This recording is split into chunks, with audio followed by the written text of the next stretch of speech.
अवधूत चिंतन श्री गुरुदेव दत्त. श्री स्वामी समर्थ. आषाढी एकादशी येणार आहे. सगळ्यांना आषाढी एकादशीचं व्रत जे आहे तर ते करायचंच आहे. आपण बाकी एकादशी जरी नसेल करत तरी पण आषाढी एकादशी सगळ्यांनी करावी. त्या एकादशीला खूप महत्त्व आहे. म्हणजे ती एक एकादशी जरी तुम्ही त्या दिवशी व्रत केलं, उपवास केला तरी बाकीच्या सगळ्या एकादशींचं पुण्य तुम्हाला मिळू शकतं. एवढी ताकद या आषाढी एकादशीच्या व्रतामध्ये आहे. बघा, या वर्षी आषाढी एकादशी जी आहे तर ती 25 जुलैला शनिवारी आहे. आपण त्याला देवशयनी एकादशी म्हणतो आणि त्या एकादशीपासून चातुर्मासाला सुरुवात होत असते. म्हणजे देव जे आहे तर ते निद्रावस्थेत जात असतात. तर कार्तिक पौर्णिमेला म्हणजे 4 महिन्यानंतर एकादशीला देव हे निद्रेतून जागे होत असतात, अशी एक धार्मिक मान्यता आहे. तर बघा, आषाढी एकादशीच्या दिवशी आपल्याला तुळशीची पूजा कशी करायची, तुळशीला विशेष महत्त्व असतं. आपण बघितलं असेल, जेव्हा एकादशीच्या दिंड्या वगैरे जातात तर त्या दिंड्यांमध्ये स्त्रियांच्या डोक्यावर आपण तुळशीची बघितली असेल. म्हणून या एकादशीच्या दिवशी तुळशीला खूप महत्त्व असल्यामुळे आपल्याला तुळशीची पूजा अगदी साध्या सोप्या पद्धतीने कशी करायची, जेणेकरून मग आपल्याला तुळशीचा, लक्ष्मी मातेचा भरभरून आशीर्वाद मिळेल. यासोबतच एकादशीच्या दिवशी काही शुभ कामं करायची. तर सगळ्यात पहिलं मी तुम्हाला सांगते की आषाढी एकादशीला तुळशीची पूजा करणं हे खूप शुभ मानले जाते. या दिवशी भगवान श्री हरिविष्णू आणि माता तुळशी यांची पूजा केल्यामुळे घरामध्ये सुख, समृद्धी, शांती, त्यानंतर ईश्वराची कृपा प्राप्ती जी असते तर ती होत असते. तर तुळशीची पूजा ही कशी करायची मी आधी पण या बऱ्याच व्हिडिओमध्ये सांगितली. तर बघा, सगळ्यात पहिलं आपल्याला सकाळी लवकर उठून अंघोळ करायची, स्वच्छ वस्त्र परिधान करायचे. त्यानंतर तुळशी वृंदावन स्वच्छ करायचंय. छोटीशी कुंडी असेल तर तिला माती वगैरे लागली असेल, थोडंसं धुवून वगैरे स्वच्छ करा. आता पावसाळ्याचे दिवस आहे तर त्यामुळे थोडंसं माती, चिखल वगैरे लागलेलं असू शकतं, तर ते व्यवस्थित करा. तुळशी भोवती पाणी शिंपडायचंय आपल्याला, म्हणजे आजूबाजूची जागा पवित्र होते. तुळशी समोर छोटीशी का होईना रांगोळी काढायची. त्याला हळद कुंकू अर्पण करा आणि शक्य असल्यास तुम्हाला तुळशीला सुंदर फुलं किंवा हार अर्पण करायचा आहे. ठीक आहे. त्यानंतर तुळशीला तुम्हाला पाणी अर्पण करायचं आहे. स्वच्छ पाणी किंवा गंगाजल असेल तर 2-3 थेंब गंगाजल टाका आणि त्यानंतर पाणी टाकायचंय. आता सध्या पावसाळ्याचे दिवस आहे त्यामुळे आधीच भरपूर पाणी असतं. तर जास्त पाणी न टाकता मग अगदी तुम्हाला थोडंसं पाणी टाकायचंय. कारण जास्त पाण्यामुळे सुद्धा झाड जे आहे तर ते सुकून जातात. तर त्यामुळे थोडंसंच पाणी टाका. जर तुमची तुळस आडोशाला असते, जिथे पावसाचं पाणी वगैरे लागत नाही, तर अगदी तांब्याच्या तांब्यामध्ये छान पाणी घेऊन तुम्हाला ते अर्पण करायचंय तुळशीला. त्यानंतर हळदी कुंकू, अक्षदा, फुलं व्हायची आहेत, तुपाचा दिवा लावायचा आहे, अगरबत्ती लावायची आहे आणि काहीतरी गोडाधोडाचा नैवेद्य म्हणजे बघा, तुम्ही एखादं फळ दाखवू शकता, खीर किंवा आखडी साखर किंवा साखर, काहीही जे तुम्हाला शक्य असेल असा एक छोटासा नैवेद्य आहे तर तो आपल्याला तुळशीला अर्पण करायचा आहे. ठीक आहे. आणि नैवेद्यानंतर तुळशीचं पान ठेवणं शुभ मानलं जातं. पण या दिवशी बघा, ज्या दिवशी आषाढी एकादशी आहे त्या दिवशी आपल्याला तुळशीचं पान तोडायचं नाही, हे एक नक्की लक्षात ठेवा. ही चूक अजिबात करू नका. तुळशी मातेचं पान जे आहे तर ते तुम्ही आदल्या दिवशी बघा, जिथं फुलं वगैरे मिळतात तिथे तुळशी पण मिळते, तुम्ही तिथून आणू शकता. किंवा तुमच्या झाडाचं तोडायचं असेल तर तुम्ही तुळशीचं पान जे आहे ते आदल्या दिवशी संध्याकाळी कधी पण तुळशीचं पान तोडत नाही. आदल्या दिवशी तुम्ही ते व्यवस्थित तोडून ठेवा, कागदामध्ये ठेवा, म्हणजे ते सुकणार नाही.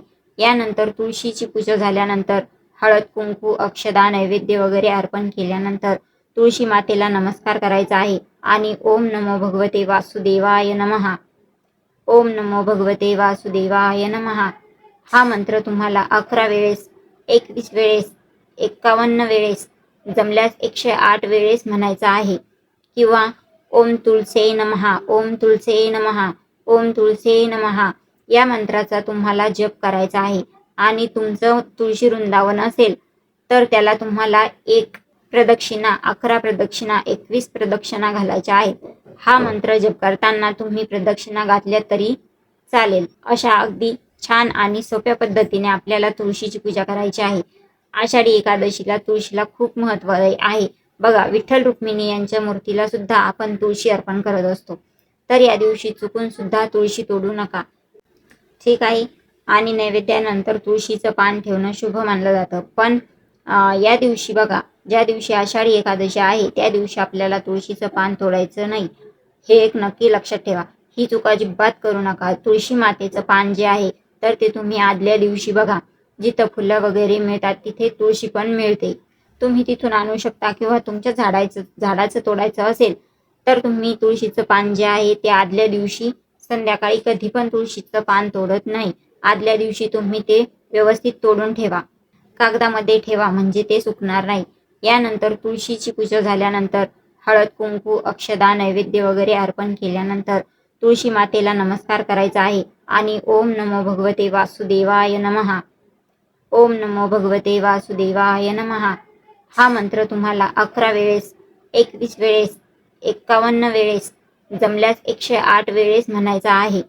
किंवा ओम तुळसे नमः, ओम तुळसे नमः, ओम तुळसे नमः या मंत्राचा तुम्हाला जप करायचा आहे. आणि तुमचं तुळशी वृंदावन असेल तर त्याला तुम्हाला 1 प्रदक्षिणा, 11 प्रदक्षिणा, 21 प्रदक्षिणा घालायच्या आहेत. हा मंत्र जप करताना तुम्ही प्रदक्षिणा घातल्या तरी चालेल. अशा अगदी छान आणि सोप्या पद्धतीने आपल्याला तुळशीची पूजा करायची आहे. आषाढी एकादशीला तुळशीला खूप महत्त्व आहे. बघा, विठ्ठल रुक्मिणी यांच्या मूर्तीला सुद्धा आपण तुळशी अर्पण करत असतो. तर या दिवशी चुकून सुद्धा तुळशी तोडू नका. आदल्या दिवशी तुम्ही तोडून ठेवा किंवा फुलं मिळतात तिथून तुम्ही विकत आणली तरी पण चालते. आता या दिवशी काय करू नये हे तर मी तुम्हाला बघा सांगितलं की तुळशीची पानं सूर्यास्तानंतर तोडायची नाहीत किंवा एकादशीच्या दिवशी तुळशीची पानं तोडायची नाही. तुळशीजवळ अस्वच्छता ठेवू नका. त्यानंतर तामसिक अन्न वगैरे खाऊन तुळशीला कधीही स्पर्श करू नये. एकादशी आहे या दिवशी आपल्याला असे पदार्थ खायचेच नाही. पण तुमच्या घरात पण काही इतर लोक असतील जे नाही मानत देवाला, नाही करत या गोष्टी, पण तुळशीला नॉनव्हेज वगैरे खाऊन कधीही स्पर्श करायचा नाही. या दिवशी तर आपल्याला हे नियम पाळायचेच आहेत. अशा सोप्या पद्धतीने जर तुम्ही आषाढी एकादशीच्या दिवशी तुळशीची पूजा केली तर त्यामुळे श्रीहरी विष्णूंची कृपा प्राप्ती तर होतेच, पण घरामध्ये सुख, समृद्धी, सकारात्मकता येते. त्यानंतर सगळं काही कळत न कळतपणे पाप झालेली असतील तर त्यांचाही नाश होतो. आपली आध्यात्मिक उन्नती जी आहे तर ती होत असते. मनशांती सुद्धा मिळत असते. आपल्या कुटुंबामध्ये सुख नांदतं. तर अशा पद्धतीने आपल्याला सोप्या पद्धतीने तुळशीची पूजा करायची. ठीक आहे. आता काय करायचं तुळशीच्या बाबतीत काय नाही ही सगळी माहिती मी तुम्हाला दिली. आता आषाढी एकादशीच्या दिवशीही काही शुभ कामं सुद्धा तुमच्या घरामध्ये झालीच पाहिजेत की जेणेकरून या कामांमुळे घरामध्ये सकारात्मक वातावरण निर्माण होईल आणि मग आपल्या घरामध्ये दुःख, अडीअडचणी, संकट जी आहेत ती येणार नाहीत. या दिवशी आपल्याला श्री विठ्ठलांची, त्यानंतर श्री विष्णूंची पूजा करायची आहे. पूजा कशी करायची या दिवशी आषाढी एकादशीची त्याचा संपूर्ण व्हिडिओ मी तुमच्यासाठी लवकरच घेऊन येईन. त्यानंतर तुळशीची पूजा कशी करायची, पूजा तुळशीची पण मी तुम्हाला सांगितली आहे. या दिवशी तुम्ही पाठ करा, हरिपाठ करा, श्री विष्णू सहस्त्रनाम वाचा, भगवद्गीतेचे वाचन करा. नाही जमलं तरी तुम्ही यूट्यूबला या सर्व गोष्टी लावून द्या तरी सुद्धा चालतं. यानंतर दान धर्म करायचा आहे. गरजू व्यक्तींना अन्नधान्य, वस्त्र, तुमच्या क्षमतेनुसार तुम्ही आर्थिक मदत सुद्धा करू शकता. काहीही दान करा, पण कुठलाही मनामध्ये अहंकार न ठेवता पूर्ण श्रद्धेने आणि आनंदाने आणि स्वतःच्या मनापासून तुम्हाला हे दान करायचं आहे. ठीक आहे.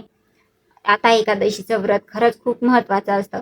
आपल्या सगळ्यांना सगळ्या एकादशी करणं शक्य नसतं, पण या काही आषाढी एकादशी, या काही महत्त्वाच्या ज्या एकादशी आहेत, मोठी एकादशी, या आपल्याला पाळल्याच पाहिजेत. तर बघा, खरंच दिवस आता अतिशय महत्त्वाचे सुरू होणार आहे, कारण चातुर्मासही याच दिवसापासून सुरू होतो. म्हणून आपल्याला सुख पाहिजे असेल, आपल्या आयुष्यामध्ये दुःख नको असेल, घरामध्ये सुख शांती टिकून राहू द्यायची असेल तर तुम्हाला या गोष्टींचं पालन करायचंच आहे. तर नक्कीच तुम्हाला ही माहिती, हा व्हिडिओ तुम्हाला आवडला असेल तर व्हिडिओला लाईक करा, शेअर करा. आपल्या चॅनलवर नवीन असाल तर चॅनलला सबस्क्राईब नक्की करा. धन्यवाद. श्री स्वामी समर्थ.